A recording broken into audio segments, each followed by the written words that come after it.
Hey folks, today's video will take a look at this book that I got from the used bookstore.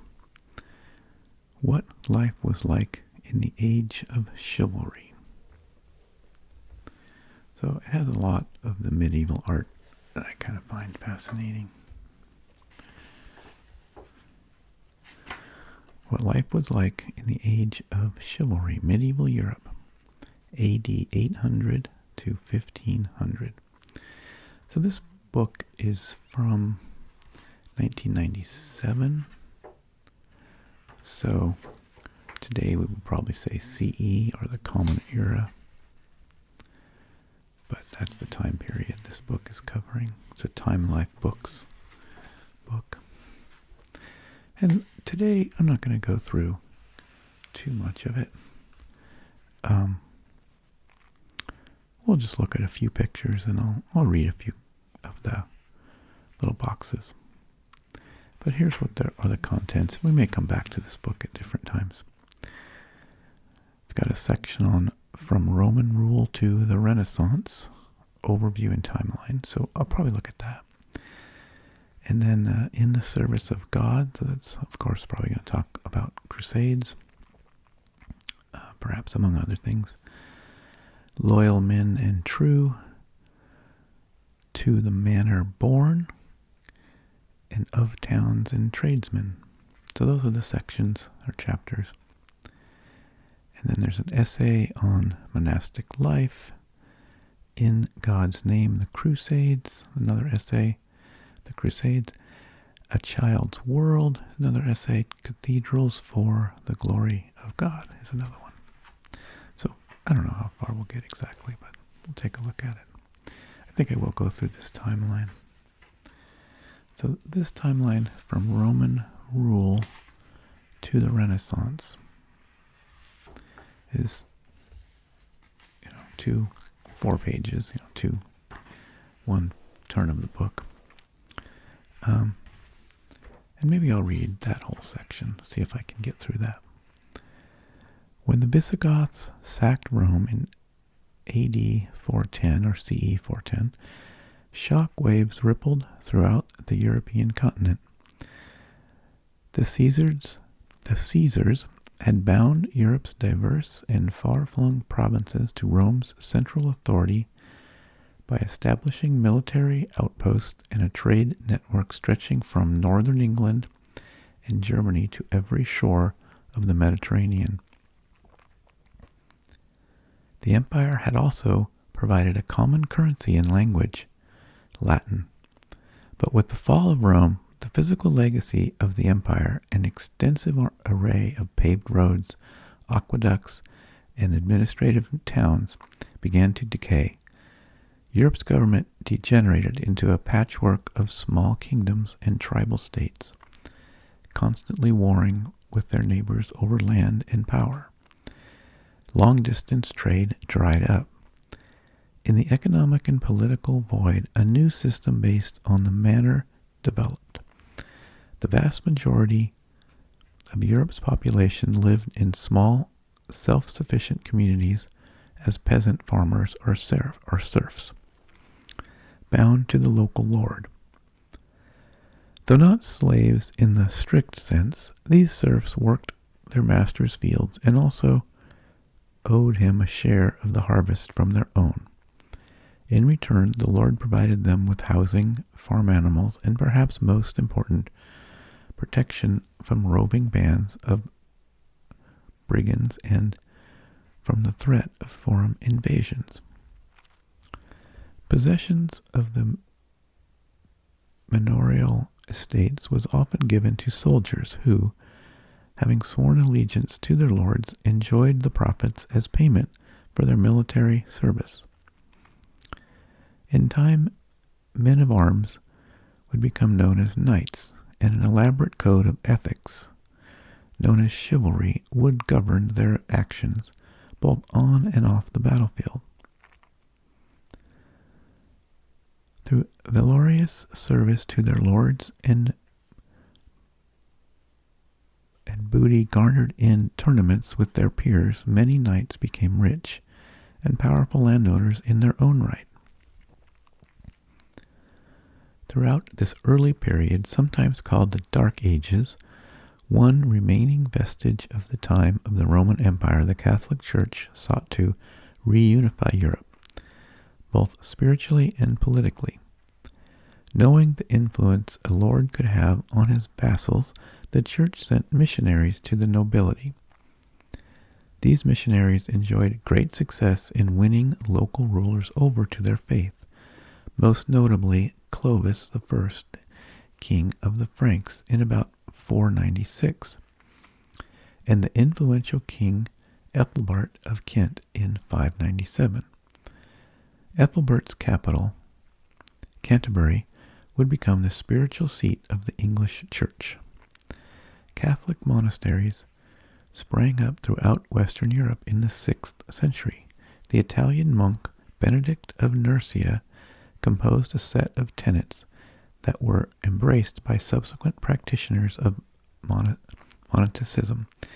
The Benedictine rule emphasized a simple but busy life, devoid of luxuries and devoted to study, prayer, and manual labor. The monasteries were not only strongholds of faith, but also the principal centers of learning. And many parents placed one or more of their children under the monks' care in what was in fact a lifetime contract. I'm going to read it all and then come back and go through the timeline. To cope with the ever-expanding numbers of the faithful, the Catholic Church developed an enormous bureaucracy with the Pope at its head to run administrative, financial, and spiritual affairs. And it soon cast an ambitious eye on the political arena as well. In AD 800, Pope Leo III crowned the king of the Franks, Charlemagne, as emperor, firmly establishing the Church's role in affairs of state. Under Charlemagne, the heart of Western Europe was unified as never before, with one strong and effective secular ruler and one official faith. Although the great king's domain was partitioned after his death and never again approached the grandeur that existed in his day, the Catholic Church continued to play a prominent and sometimes antagonistic role in politics with Charlemagne's successors. The 11th through the 13th centuries was a period of dramatic change and progress. Technological advancements in agriculture, such as windmills and improved harnesses for draft animals, coupled with the cultivation of crops high in protein, created a population explosion in Europe. Agricultural surpluses freed increasing numbers of people to move to urban areas, causing spectacular growth in the size of European cities.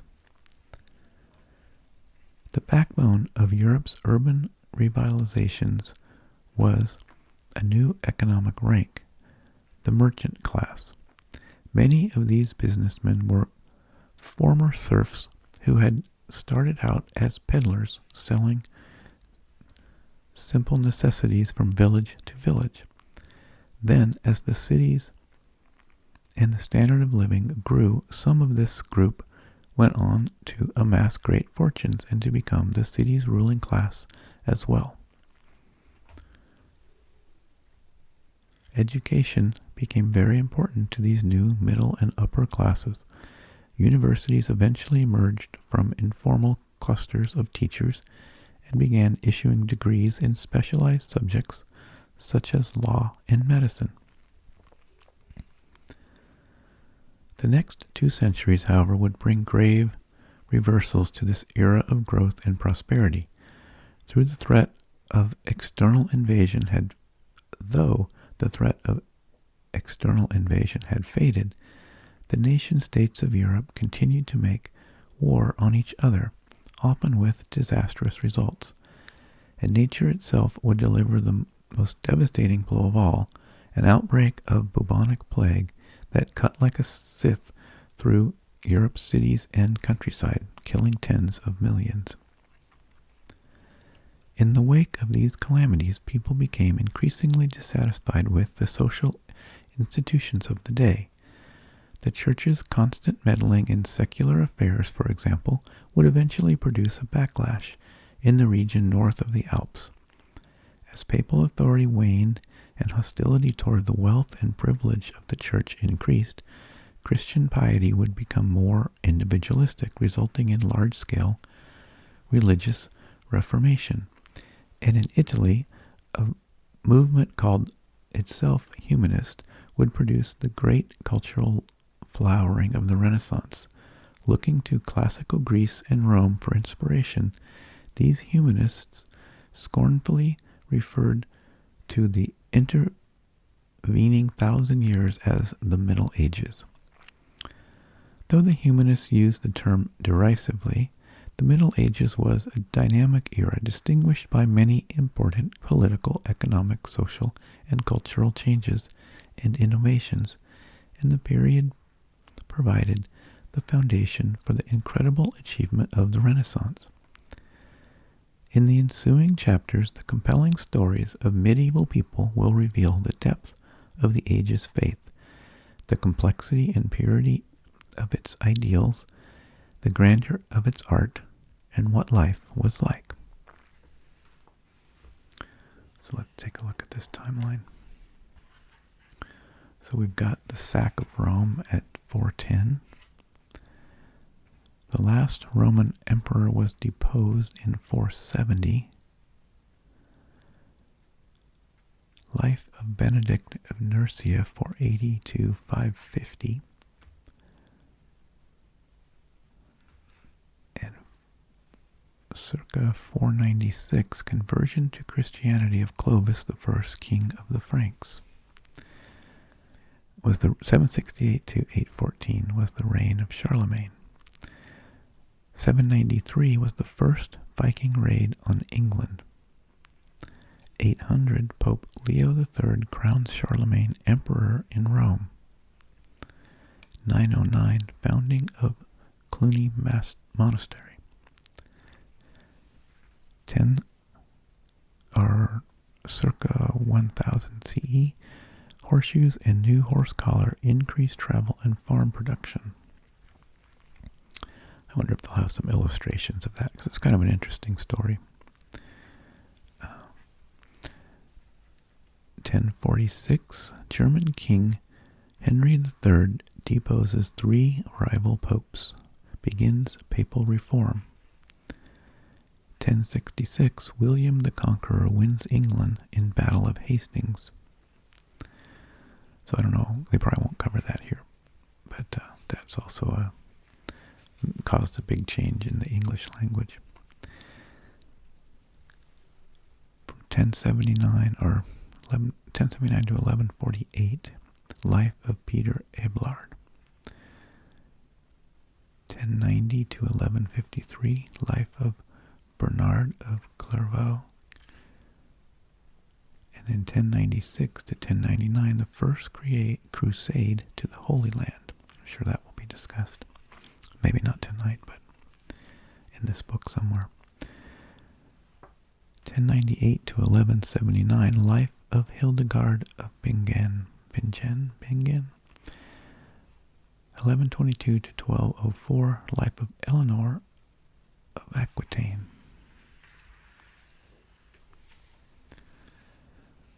Circa 1150, founding of University of Paris. 1154 to 1189, reign of King Henry II of England. 1155, Frederick Barbarossa is crowned emperor. 1160, work begins on First Gothic Cathedral Leon. 1170, murder of Thomas Becket. Circa 1180, windmills appear in Europe. 1181 to 1226, life of St. Francis of Assisi. 1189 to 1199, reign of Richard the Lionhearted. I'm sure that will be discussed here. 1215, can you guess that one? Signing of the Magna Carta. 1225 to 1274, life of St. Thomas Aquinas. 1265 to 1321, life of Dante. 1291, Crusaders driven from the Holy Land. 1337 to 1453, the 100 Years' War. 1347 to 1349, the height of the Black Death. 1418, 1431, life of Joan of Arc. 1455 to 1456, Gutenberg Bible printed using movable type.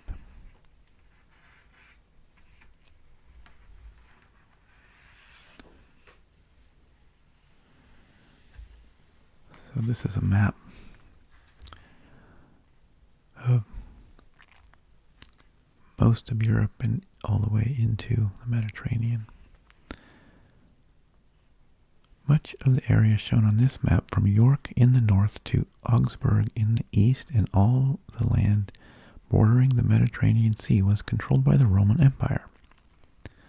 With the fall of Rome in the 5th century AD, Europe dissolved into a jumble of local kingdoms and principalities too small to show on a map of this scale.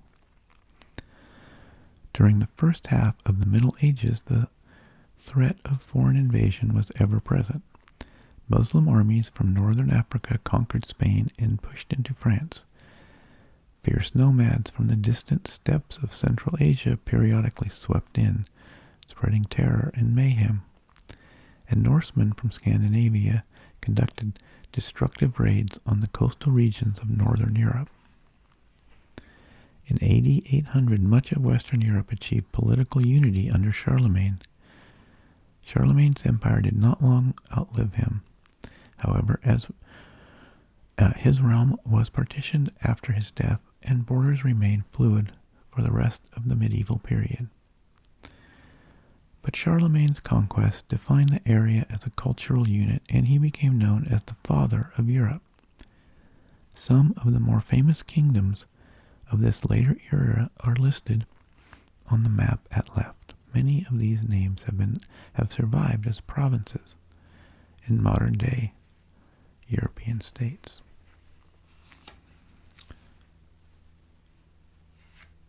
York, Lincoln, I guess those are more cities. I think the names they're talking about are Normandy, Brittany, Anjou, Aquitaine, Burgundy. I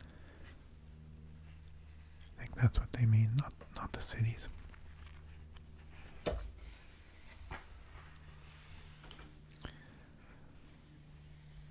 In service of God, this picture is Pope Leo III crowns Charlemagne Emperor of St. Peter's Basilica in Rome, or at St. Peter's Basilica in Rome, on Christmas Day in the year 800. The coronation sealed the alliance between the papacy and Charlemagne, thrusting the Frankish king into the role of secular head of Western Christendom.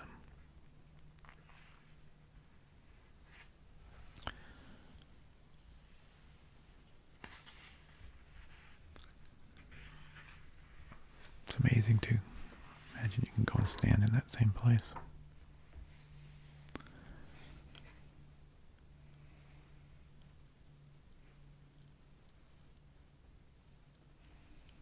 We have written this rule. This is about the Benedictine rule. We have written this rule that by observing it in monasteries we may show ourselves to have some degree of goodness in life and a beginning of holiness. So declared Saint Benedict of the decree that he hands to a group of monks on the illustration above. So this illustration up there. Written in 529 and considered by some the greatest single document of the Middle Ages, the Benedictine rule became the guiding principle for Western monasticism. Adapted by hundreds of monasteries throughout Europe, the rule had so great an impact that The 400-year period after it was written has been called the Benedictine Age. In some cases, though, it pitted monks against each other using Benedict's dictates. The Dominican Black Friars, left, so these guys, and Franciscan Grey Friars, these guys, sought to challenge the wealth and laxity of older monastic orders.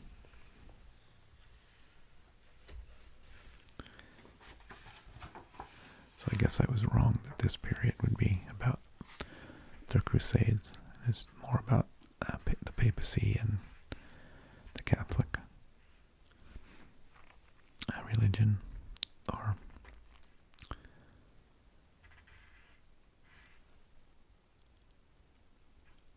at far left interior, an initial from the 12th century Winchester Bible portrays the prophet Elijah talking with King Ahaziah, and below that depicts the prophet ascending into heaven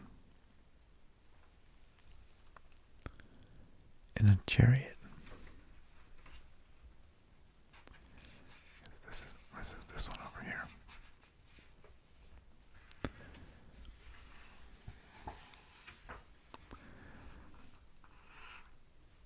And this one, seen here with fellow monk, the English scholar Alcuin, above right, instituted many of Charlemagne's cultural reforms.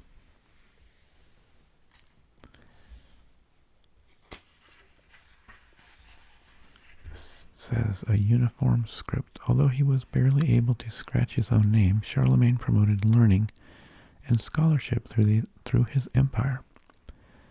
Among his reforms was the adoption of a written Latin script known as the Carolingian script, or the Caroline minuscule. Later used in the first printing presses, its elegant rounded letter forms would become the basis of our modern script.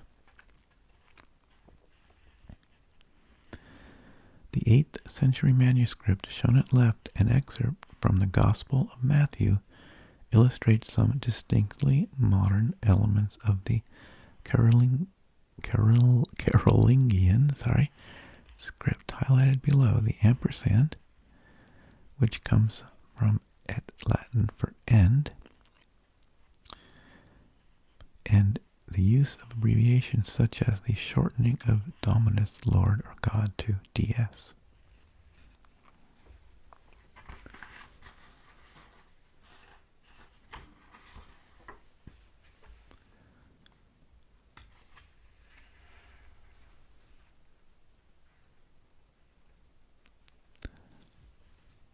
This picture here is inflamed by a fiery light. Hildegard records a vision on wax tablet with a stylus. She is attended by a nun and a monk who stands ready to make a parchment copy of the vision.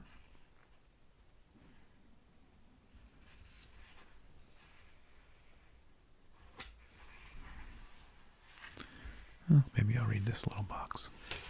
The mythical visions of Hildegard. In the midst of an era that accorded women few opportunities and even less acclaim, the German abbess Hildegard von Bingen defied tradition. Mystic, poet, scientist, painter, healer, prophet, preacher, musician, and social critic, this simple creature, quote-unquote, as she described herself, became one of the most remarkable figures of medieval Europe. Hildegard was born in 1098 to a noble family that lived near the cathedral city of Mainz on the Rhine River. At the age of 3, Hildegard began experiencing prophetic visions, accompanied by a dazzling light. Perhaps for this reason, Hildegard's parents turned her care and education over to a holy woman named Jutta, who led a women's cloister at a local Benedictine abbey.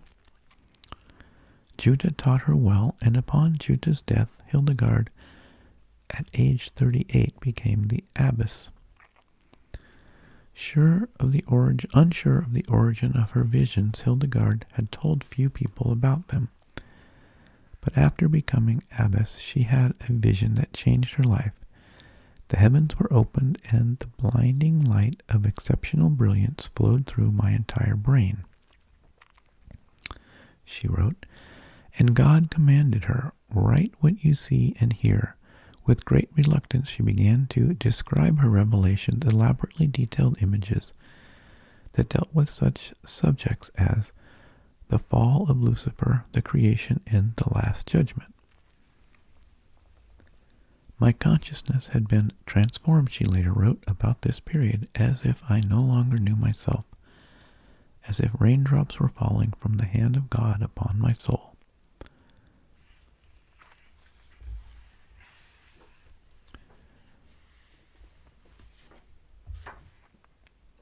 But countless others were eager to know her. After she received official church approval of her writings, in fact, her divine insights were sought by the great leaders of the day, among them 4 popes, 2 emperors, monarchs like Eleanor of Aquitaine and Henry II of England, and church prelates like Thomas Becket and Bernard of Clairvaux. In 1850, Hildegard relocated her nuns to Rupertsberg on the banks of the Rhine River near the town of Bingen. The convent prospered, and she founded another one across the river, commuting regularly between them. The visions she claimed to see in life were apparently shared by many upon her death. On the day she died, at age 81, brilliant crosses and circles were said to illuminate the skies, as if the visionary were bequeathing her followers their own glimpse of heavenly kingdom. In this painting, encircled by heavenly embrace, man stands at the center of the cosmos in one of Hildegard's visions. In Hildegard's vision of creation, the finger of God brings forth life on earth, while Christ emerges from Mary's womb.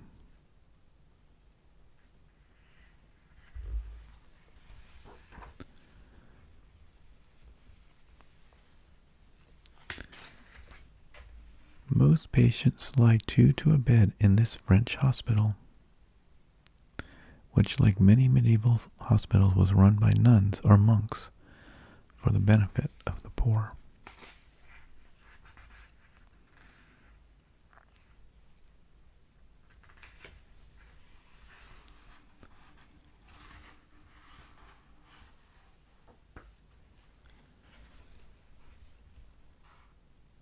This painting, here is hell, and the angel who closes the gate, reads the inscription on this 12th century painting, which depicts the underworld as a monster devouring the souls of the damned.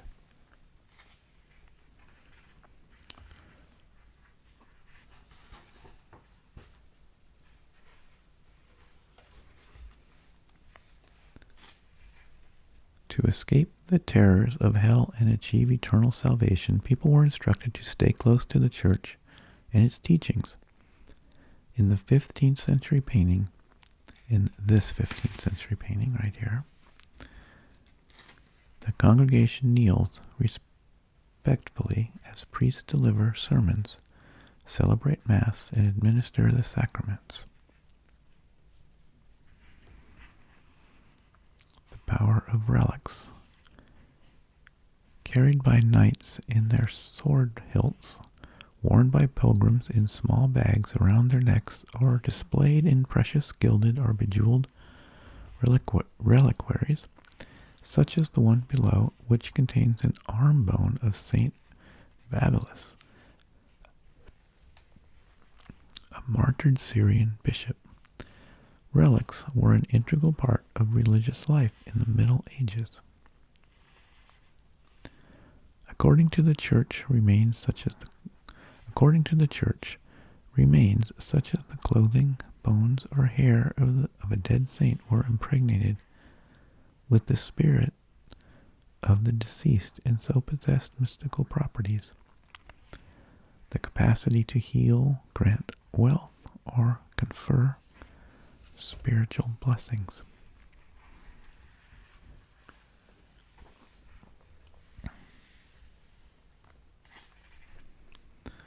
I guess in the presence of both his family and members of the clergy, a dying man receives last rites from a priest.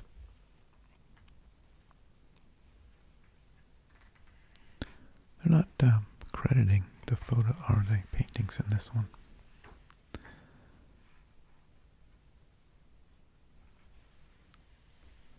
Along the way, pilgrims dined at hostels, which noted the Pilgrim's Guide, offered rest to the poor, help to the ill, salvation to the dead.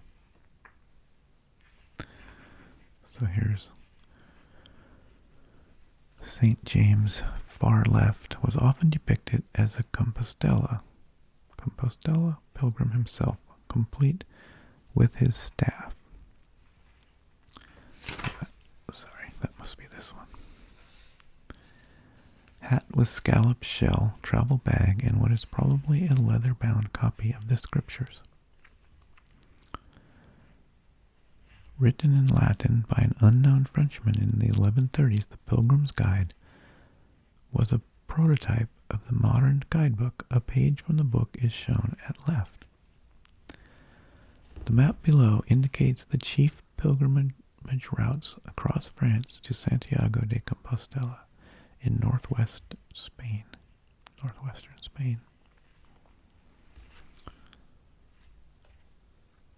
So it might start in Paris,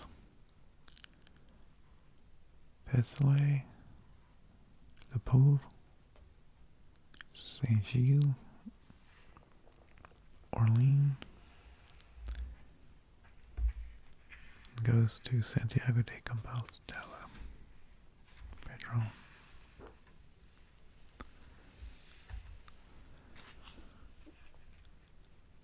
Abbot of the monastery of Clairvaux and leader of the Cistercian reform movement, Saint Bernard preaches to his fellow monks. Although he was the most powerful cleric of his day, Bernard was not immune to temptation. Bottom left.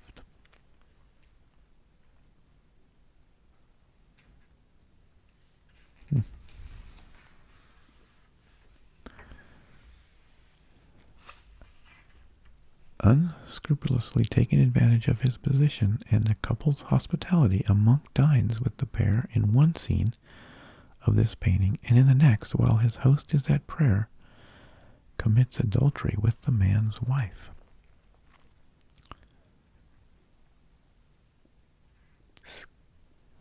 Scandalous. Guess we had that kind of thing all through the ages.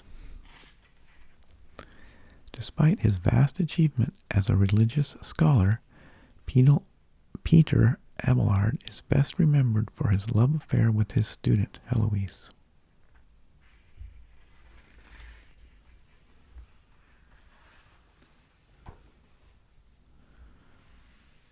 Maybe we'll stop there with this evening's look at life in the Middle Ages.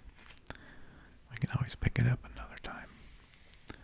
And this next section looks like monastic life. We'll take a look at that in a future video. I'll have to remember where I left off. I hope you enjoyed this video of what life was like in the age of chivalry. I know we didn't get too far in this video, but we'll pick it up again. If you like the video, it would be great for the channel if you could click the like button. If you're not subscribed, maybe consider subscribing. Helps my channel out. But mostly, thanks for watching. Give me any feedback, different ways you'd like me to approach these books. And I love feedback, and I like to provide the kind of videos people like. So, I mean, I like to do what I like to do too, but I'd love to help you out. So if you have a video you'd like to see, let me know. Again, thank you. Good night.